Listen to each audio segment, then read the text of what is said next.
A place for satsang.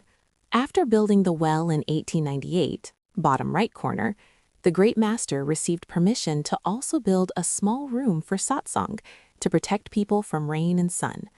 First, a room measuring about 30 by 15 feet was built that could hold 50 or 60 people. In those days, it rarely filled to capacity. Afterwards, a few guest rooms were built so people could spend the night. As the number of guests grew, a bigger hall was constructed, called the Namgar. By the time Baba Jaimal Singh passed away in 1903, he had initiated more than 2,000 people into the path of Sant Mat. For large satsangs at the Dera, about 150 people would gather, both men and women sitting in the one small hall. The gatherings expanded gradually, and a veranda was built onto the Namgar. The great master would sit there and give satsang to a small crowd seated on the ground in the courtyard that had been built around the well. Later on, a larger hall was built for satsang near the Namgar.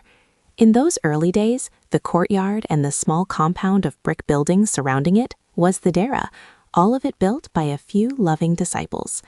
As time went on, and as Great Master traveled to villages and cities throughout India and what is now Pakistan, more and more seekers began visiting the Dera and wanted to settle there.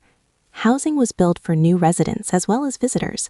The Sangha had outgrown both satsang halls, and even the courtyard where people sat outside for satsang was now too small for the crowd.